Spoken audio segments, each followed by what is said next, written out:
berkata di dalam syair Imam Abdullah bin Alwi al-Haddad, fasyaribul hamri yafhu ba'da sakratuhu. Orang yang cinta, orang yang namanya mabuk minum minuman khamar, setelah dia mabuk udah sadar tuh dia tuh, dan apa yang dia lakuin lupa, kebelakangannya lupa. Tapi kalau orang yang udah mabuk cinta, wasyaribul hubbi tulil umri sakrano, orang yang udah minum nikmatnya cinta sampai mati akan menambahkan rasa cinta dan terus dalam keadaan mabuk dengan cintanya. Betul? Gorma romantis orangnya. Soalnya zaman sekarang ngomongin cinta itu lebih masuk ke dalam otak sama ke hati dibanding suruh rukun wudu. Ayo Kiai, jujur, bener nggak? Urusan cinta ya otodidak, bib. Itu mah berjalan sendiri. Yang namanya cinta harus ada pengorbanan, betul? Bagaimana cintanya Nabi kepada kita? Pengorbanan dari awal lahir sampai yaumil qiyamah, pengorbanan semuanya untuk umat Nabi Muhammad SAW. Hampir diabadikan di dalam Al-Quran. Laqad ja'akum rasulun min anfusikum azizun alaihi ma anittum harisun alaikum bil mu'minina raufur. Akan datang kepada kalian seorang rasul utusan Allah, sama seperti kalian, bagian golongan manusia, memiliki rahman, memiliki rahim, punya kasih sayang yang begitu besar, namun beban umatnya dipikul sampai yaumil qiyamah. Beban umat dipikul, kita beban hidup kita sendiri aja udah males, belum ujian dalam hidup nih. Tapi ingat-ingat nih, ada ujian, ada azab ya, ada ujian, ada. Buat orang yang ujian, mereka yang punya kelas, orang sekolah punya kelas, ada ujiannya kan, ada tingkat kenaikan kan. Kalau dia bagus, nilainya bagus, bisa naik ke, kalau dia lulus dalam ujiannya. Kalau orang yang nggak mungkin sekolah, orang nggak sekolah mungkin nggak ada ujian, mungkin naik kelas, nggak mungkin. Nih hidup kita nih kadang kita lupa nih. Ini saya cuma sekedar ngingetin. Ada orang kalau kita tanya, kita tahu nih orang ibadahnya males, ogah, ngaji nggak mau, baca Quran enggak. Begitu datang ketemu kita, ujian besar sekali. Sampaiin nama dia, itu bukan ujian tong, itu azab baru di dunia. Kalau orang nggak ibadah, azab namanya. Tapi kalau orang yang ibadah, itu adalah ujian. Setiap ujian berarti Allah ingin mengangkat derajat kita di sisinya. Alhamdulillah. Enak kan? Enak gak jadi umat Nabi? Gue mah ogah ujian mulu. Ujian dalam hidup ini gimana cara hindarinnya? Yang pertama harus sabar, betul? Bagaimana caranya? Tapi jangan pernah minta doanya, ya Allah berikan tambah kesabaran buat diri hamba. Jangan. Ujian terus menerus loh. Katanya minta sabar. Ujian lagi, ujian lagi, ujian. Minta, ya Allah, setiap kali permasalahan dalam hidupku, jadikan itu pelajaran dalam hidupku, sehingga aku dapat menyelesaikan dengan makin dekat kepadamu. Itu mintanya. Ya Allah, tambahin kesabaran. Besok diuji lagi lebih parah. Ya Allah, kok nggak tambah aja? Salah doanya. Nih salah doa ada di zaman Nabi SAW. Saat itu ada sahabat Nabi SAW, beliau 3 bulan Nabi nggak ketemu sama beliau. Setiap taklim ada, setiap duduk taklim ada. Ditanya, kemana fulan? Badannya kekar, bagus, nggak kayak gue, kecil, kurus, hidup lagi. Senang amat lo tawanya. Tapi nggak apa-apa, gue punya kelebihan, hidung gue mancung, ganteng. Hadirin al-hadirat rahimakumullah. Saat dimana Allah subhanahu wa ta'ala telah menunjukkan kemuliaan Nabi Muhammad SAW, Nabi ini nerima beban kita dari mulai lahir. Di dalam rawi Ad-Diba dijelaskan Nabi SAW saat terlahir ke dunia. Syekh Abdurrahman Ad-Diba menukil dari satu firman atau hadis qudsi, ya Jibril nadi fi sahril mahlukat min ahlil ardi was sama bittahani wal bisyarah fa inna an-nurul maqsun wa sirul magnun awjad qablah al-wujudil asya wa ibda'il ardi was sama. Nih Allah subhanahu wa ta'ala mengatakan, wahai Jibril, beritahu penghuni langit dan bumi, Cahaya yang selama ini aku jaga dan tersimpan, di malam ini akan aku keluarkan di atas bumiku. Dan sedangkan aku, kata Allah, aku akan menghias langit dan bumi dengan gemerlapan cahaya yang begitu indah. Jadi yang ngerayain maulid duluan siapa? Siapa yang ngerayain? Terus ada yang bilang, jadi buat apa sih ngerayain maulid? Ngaji lo di pohon bambu, makanya ngaji. Di dalam Al-Quran ada sejarah. Di dalam Al-Quran ada sejarah apa enggak? Berarti sejarah dengan kita membaca Al-Quran sama enggak tingkatannya? Kita tahu Fir'aun, Al-Quran. Kita tahu Nabi Ibrahim yang ngebangun Ka'bah, ada di dalam Al-Quran. Kita tahu anjing yang boleh masuk surga, ada di dalam Al-Quran. Kita tahu mana yang halal, kita tahu mana yang haram, zakat wajib, salat 5 waktu wajib, haji jika mampu diberikan kewajiban, semuanya dari Quran. Semuanya ada peristiwa di dalam sejarahnya. Sama begitu pula maulidun Nabi Muhammad sallallahu alaihi wasallam. Kita begini ini karena kita telah diajarkan oleh Allah untuk memuliakan dan mengagungkan Nabi Muhammad. Dari mana, Bib? Emang Allah mengagungkan? Ya udah dong, udah cukup kalau Allah udah mengagungkan dan memuliakan Nabi. Nah, ini perlu dijawab nggak nih? Perlu dijawab?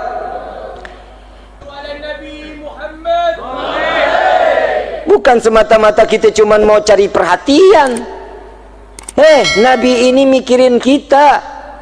Kalau ada orang yang di luar sana, untuk apa, buat apa, kenapa, tanya, ini seakan-akan dia sama iblis sama.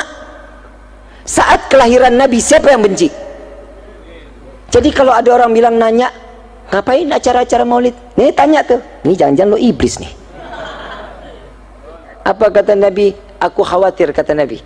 Nabi mengatakan, aku khawatir pada zaman nanti, di akhir zaman kelak datangnya pada umatku, Islam cuma nama. Sudah apa belum? Ngaku Islam, betul? KTP Islam, sholat kagak, ngaji durhaka, sadar. Alhamdulillah. Saya besok-besok pengen cari yang tempat daerahnya yang pada sadar aja masyarakatnya dah. Jadi enak, berasa nyadarinnya. Sebenarnya nggak usah disadarin, Bib, kita udah sadar, tapi kitanya aja yang blow on. Coba kita bisa kebayangin, Islam cuma nama, cuma sekedar nama.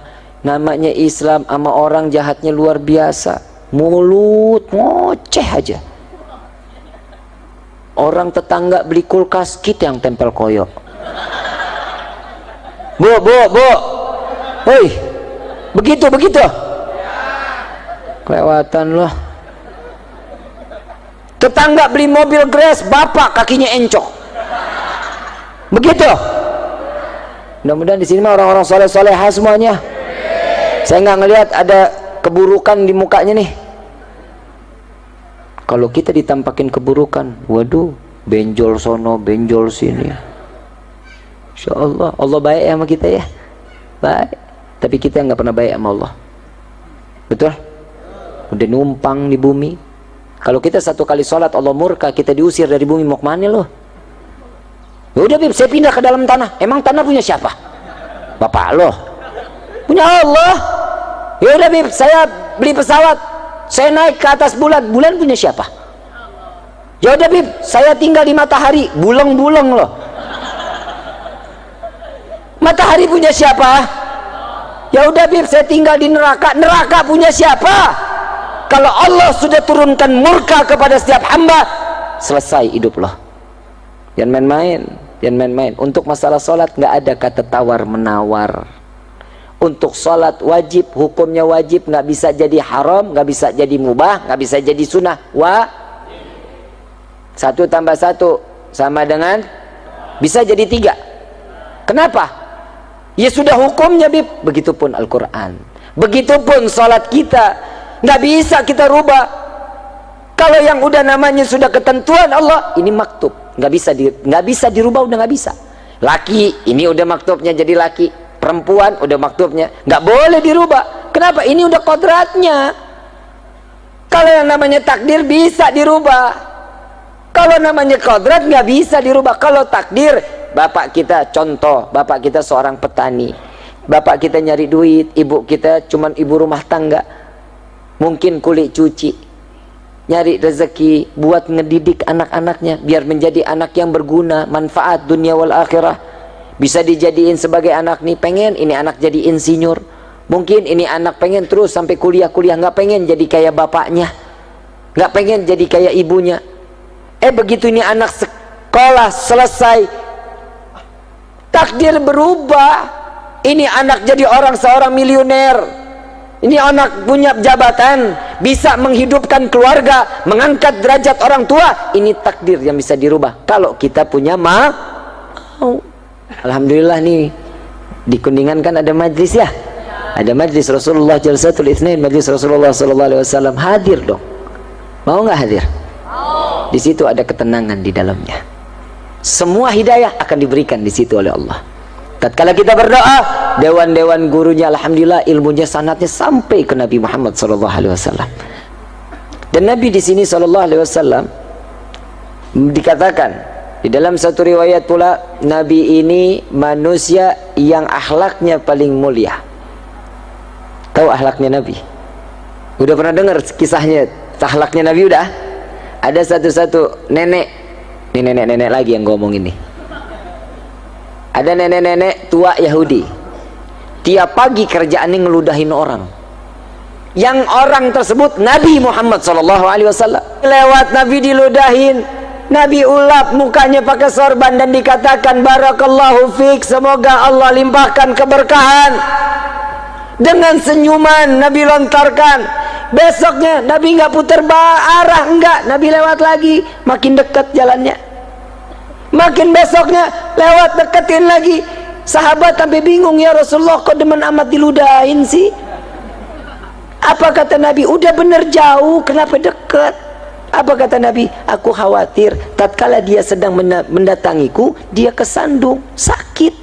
Lebih baik aku yang dekat biar dia tidak terlalu jauh meludahkanku, kata Nabi Muhammad SAW. Sallu ala Nabi Muhammad. Mulia Nabi Muhammad SAW. Saya kalau udah ngomongin akhlak Nabi, aduh, kita nggak ada apa-apanya akhlak kita, benar-benar. Itu yang pertama.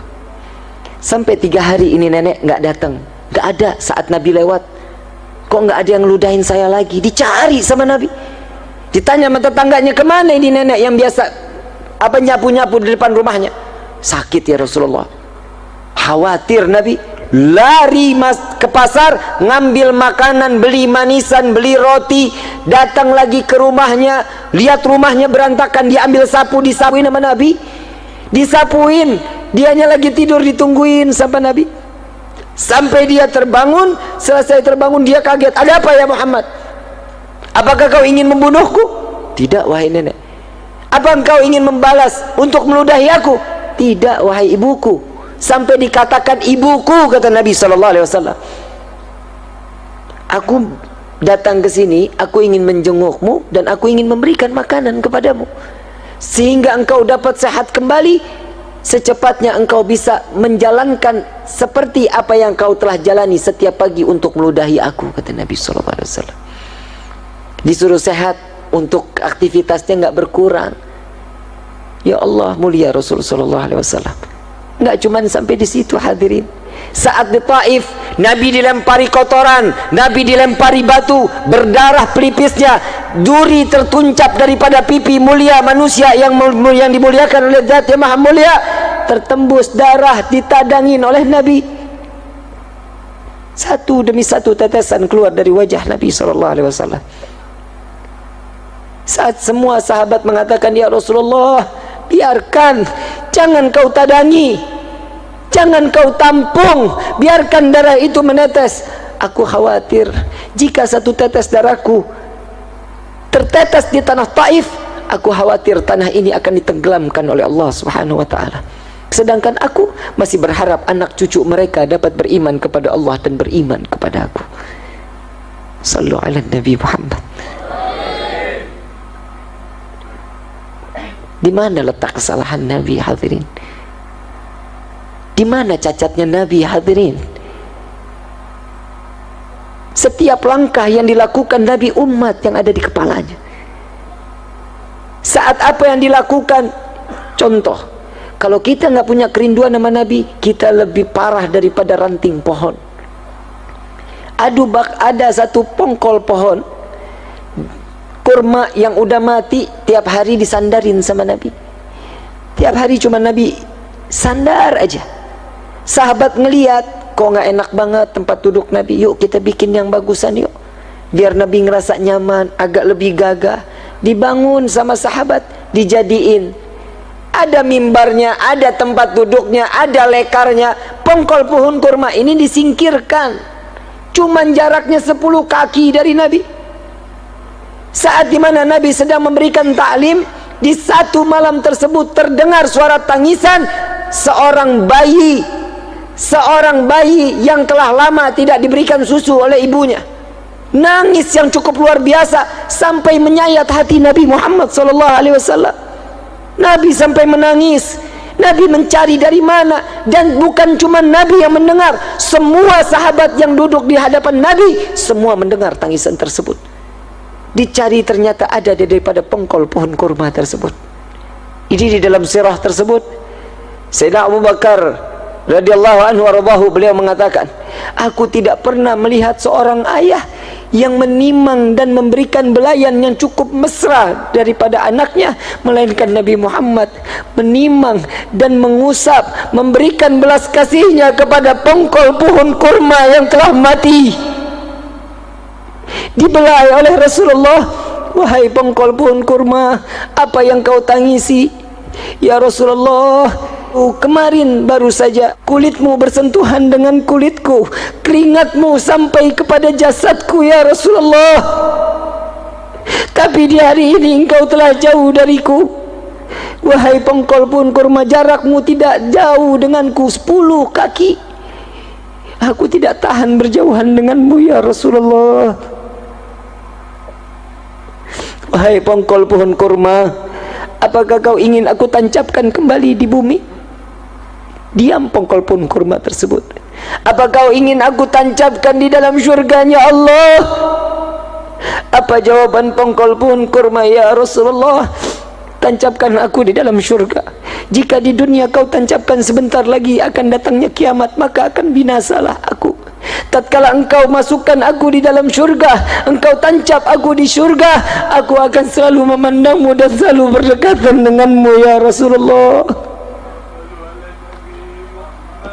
Huwa Muhammad, belas kasihnya sangat luar biasa, kecintaannya kepada makhluk, rahmatan lil alamin. Kepada siapapun Nabi memberikan tumpahan kasih sayangnya. Ayuhal hadirun jamaah rahimakumullah, kita ingat saat perjalanan Isra wal Mi'raj Nabi, malaikat Jibril tidak dapat masuk, sama-sama menemani Nabi untuk berjumpa dengan Allah. Di saat itu malaikat Jibril mundur. Ya Rasulullah, aku tidak dapat melangkahkan kakiku satu langkah pun. Jika satu langkah aku masuk, maka akan hancur tubuhku.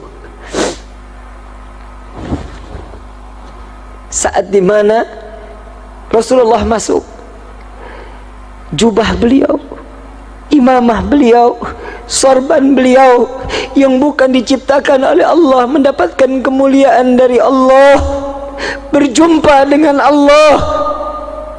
Yang lebih teristimewa adalah sendal baginda Nabi Muhammad sallallahu alaihi wasallam yang ada di bawah telapak kaki Nabi. Kenapa beliau tidak terbakar? Kenapa jubah tidak terbakar? Kenapa imamah tidak terbakar? Kenapa sandal tidak terbakar? Karena tertempel dengan jasad manusia yang dimuliakan oleh Zat yang Maha Mulia. Hadirinul hadirat, kebayangkah kita setiap doa yang dipanjatkan oleh Allah, Allahumma ighfir ummat Muhammad, Allahumma ighfir ummat Muhammad, Allahumma ighfir ummat Muhammad. Kita yang buat dosa, Nabi yang meminta ampun kepada Allah. Kita yang ada di dalam hati, kebayang seandainya kita satu persatu hatinya terletak di dalam hati Nabi, wallahi haram neraka untuk kita. Dekati Nabi Muhammad, cari perhatian dengan Nabi. Andai saja kita seluruh ada di dalam hati Nabi Muhammad, maka akan senang di dunia dan akan senang di akhirat. Ayuhal hadirun jamaah rahimakumullah, kita sama-sama tidak pernah memandang Nabi dalam keadaan langsung. Lebih mulia ular yang memaksa ingin berjumpa dengan Nabi karena dia izin kepada Allah. Saat Sayyidina Abu Bakar dan Rasulullah berada di Jabal Nur, saat itu Rasulullah SAW ingin tertidur karena lelahnya Nabi. Ya Abu Bakar, izinkan aku tertidur di pahamu. Sebelum Nabi masuk ke dalam gua, semua lubang ditutupi. Semua lubang, khawatir ada binatang yang buas menyakiti Nabi Muhammad SAW. Jubah setelah habis, satu lubang yang tidak lagi tertutup. Saat Nabi masuk, Sayyidina Abu Bakar sudah duduk, ditutup oleh kaki Sayyidina Abu Bakar Siddiq radhiyallahu anhu warḍahu. Tatkala Nabi dalam keadaan tertidur, mulai sengatan demi sengatan yang berbisa, di mana sengatan tersebut dari ular padang pasir yang sangat amat berbisa. Biru wajah Sayyidina Abu Bakar, mengeluarkan keringat, tetesan air mata terjatuh di pipi manusia yang dimuliakan oleh Zat yang Maha Mulia. Terbangun Rasulullah, ya Abu Bakar, apakah engkau sakit? Beratnya kepalaku? Tidak ya Rasulullah, kakiku tersengat oleh bisa. Sepertinya ada ular ya Rasulullah. Coba halangi, angkat kakimu. Begitu diangkat terlihat hancur kaki Sayyidina Abu Bakar Siddiq. Sampai di dalam riwayat tulang kaki Sayyidina Abu Bakar terlihat. Logika, ular sekali gigit jalan, tidak akan pernah berulang-ulang kali, tidak. Tapi ular tersebut menghancurkan daging daripada Sayyidina Abu Bakar Siddiq radhiyallahu anhu warḍahu. Dengan mukjizat Nabi, diambil ludah Nabi, diseka daripada luka Sayyidina Abu Bakar Siddiq. Lalu ular ini keluar di hadapan Nabi SAW. Lalu Nabi mendengar. Saat itu Nabi tersenyum, ya Abu Bakar, ular ini tidak ada niat untuk menyakitiku. Dia izin kepada Allah, hanya ingin memandang wajahku. Ular jauh lebih mulia pandangan pernah memandang Nabi Muhammad SAW. Bagaimana dengan kita yang merindukan Nabi? Ini acara seperti ini yang terus mengaitkan kita dengan Nabi Muhammad SAW. Tidak ada makhluk, tidak ada seorang yang dapat menolong kecuali Nabi SAW di dalam Maulid Ad-Diyaul Lami. Ya Rabbi salli ala Muhammad habibika syafi'il musyafa', yang pertolongannya akan diterima dan akan ditolong oleh yang Maha Penolong. Saat kita berbondong-bondong di padang mahsyar, nabi-nabi lain tidak dapat. Nafsi, nafsi, nafsi, nafsi. Dirimu sendiri, dirimu sendiri. Tidak ada yang bisa menahan illa Nabi SAW. Nabi cuma mengatakan, Analah, Analah, Analah, aku yang dapat menolong kalian, aku yang dapat memberikan syafaat kepada kalian. Sehingga Nabi sujud kepada Allah, diangkat, wahai Muhammad kekasihku, angkat. Tidak lagi ada seorang hambaku yang sujud kepada aku di hari ini. Ya Rasul, ya Allah, umat sudah dalam keadaan tersiksa di padang mahsyar, hentikan siksaannya, tolong mereka. Seandainya mereka harus masuk ke dalam neraka, masukkan mereka ke dalam neraka. Harusnya mereka saat penimbangan amal diambil di penimbangan. Saat itu pun apa jawaban Allah? Ya Muhammad, jika engkau meminta tanpa sujud kepadaku, akan aku kabulkan permintaanmu. Sallu ala Nabi Muhammad. Ayuhal hadirun jamaah rahimakumullah, kita yang dinanti oleh Nabi, kita yang diharapkan oleh Nabi. Saat Nabi dalam keadaan sakratul maut, Nabi bertanya kepada malaikat Jibril, ya Jibril, aku masih ingin bersama dengan umatku, aku tidak bisa jauh daripada umatku. Apa jaminannya untuk umatku di yaumil qiyamah? Ya Rasulullah, untukmu telah diciptakan 7 pintu syurga yang dibentangkan sebesar-besarnya. terserah, bebas engkau ingin masuk dari mana. Bukan itu tujuanku. Apa jaminan umatku di yaumil qiyamah? Malaikat Jibril bertanya kepada Allah, ya Allah, Muhammad kekasihmu meminta apa jaminan untuk umatnya di yaumil qiyamah? Apa jawaban Allah? Jawaban Allah mengatakan, sampaikan kepada kekasihku Muhammad, apa yang dia minta Allah akan ridha. Aku tidak akan menghinakan umat Muhammad di yaumil qiyamah. Ini jaminan dari Nabi Muhammad sallallahu alaihi wasallam. Cukup kita sakitin hati Nabi, cukup. Cukup kita lalai kepada Allah, cukup. Malu kita di hadapan Nabi. Para orang-orang tua kita, para salafun as-salihun, yang mereka dengan bangga membawa amalan sedekahnya, membawa amalan zakatnya, diperiksa oleh Nabi. Nabi tersenyum dan mengatakan, hadza ummati ya Rabbi, ini adalah umatku. Bagaimana kita saat kita dipanggil oleh Allah dengan banyaknya pikulan-pikulan dosa di hadapan Allah, disaksikan oleh Nabi Muhammad, dibuka amalan, tidak ada amalan melainkan dosa. Jika dulu Nabi dilempari batu, Nabi dilempari kotoran, saat dimana Nabi menerima yang tidak enak, cacian dan makian, di akhir zaman seperti ini tidak segan umat Nabi melemparkan tumpukan dosa ke wajah baginda Nabi Muhammad sallallahu alaihi wasallam. Tubna ilallah, tubna ilallah, tubna ilallah. Tobatlah kepada Allah, mohon ampunlah kepada Allah. Tidakkah kalian ingin membalas daripada pekerjaan yang telah dilakukan oleh Nabi untuk menyelamatkan umat? Yang sunnah dikerjakan, yang wajib harus lebih dikerjakan. Kenalkan diri kita kepada Nabi sallallahu alaihi wasallam. Seperti acara inilah cara kita perkenalan kita dengan Nabi sallallahu alaihi wasallam. Kita enggak pernah tiap kali doa, ya Allah jadikan kami umat Nabi Muhammad. Tapi saat kita terlahir dari rahim ibunda, pasti akan mendapatkan gelar ini, dia dijadikan sebagai umat Nabi Muhammad sallallahu alaihi wasallam. Ayyuhal khadirun jamaah rahimakumullah, yuk sama-sama kita meminta kepada Allah, meminta perlindungan dari Allah dari segala bentuk kemaksiatan yang ada di dunia ini. Mudah-mudahan malam ini malam yang dicukupkan untuk kita taubat terakhir di dalam hidup kita. Kita minta sama Allah, mudah-mudahan keluar dari tempat ini semua hajat kita dikabulkan oleh Allah, dosa kita diganti dengan pahala yang berlimpah. Semua apa yang kita ingini, baik yang pernah kita minta maupun yang lupa kita minta, semua akan diijabah oleh Allah Subhanahu wa taala. Hadirin wal hadirat rahimakumullah.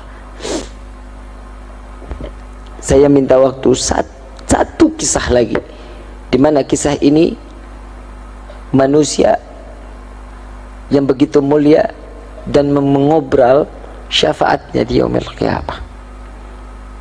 Bagaimana dengan Malik bin Sinan? Tatkala Malik bin Sinan melihat saat di Uhud Nabi berlumuran darah, wajah penuh dengan darah, tangan Malik bin Sinan kotor dalam penuh darah, sorban dalam keadaan kotor, jubah kotor. Saat itu Malik bin Sinan mengatakan, ya Rasulullah, bolehkah aku membersihkan luka yang ada di wajahmu? Silahkan wahai Malik. Ya Rasulullah, tapi enggak ada yang bersih kecuali lidahku. Silahkan. Dijilat semua darah Nabi SAW, dikumpulkan di dalam mulut Malik bin Sinan. Saat itu Nabi mengatakan, buang wahai Malik, buang. Tidak didengar oleh Malik bin Sinan, dikumpulkan di dalam mulut. Ditanya, dibilangkan oleh Nabi sekali lagi, buang wahai Malik, malah ditelan. Wallahi tidak akan aku buang ya Rasulullah. Ditelan oleh Malik bin Sinan. Dua pelanggaran di hadapan Nabi Muhammad SAW. Yang pertama, perintah Nabi adalah perintah Allah Subhanahu wa taala, tidak didengarkan daripada perintah Nabi. Yang kedua, melawan perintah dengan cara yang harusnya dibuang, dia malah ditelan. Dua pelanggaran besar, fatal.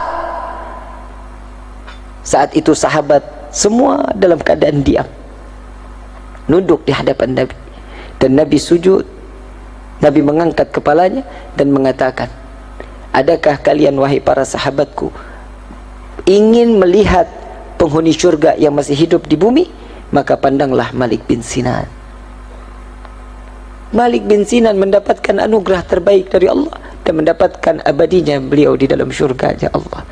Berkah apa? Cuman sekedar darahnya Nabi ditelan. Bagaimana kita yang cinta dan menjalankan sunnah? Wallah, kita yang jauh lebih berhak mendapatkan kenikmatan tersebut dikumpulkan oleh Nabi di dalam syurganya. Amin ya Rabbal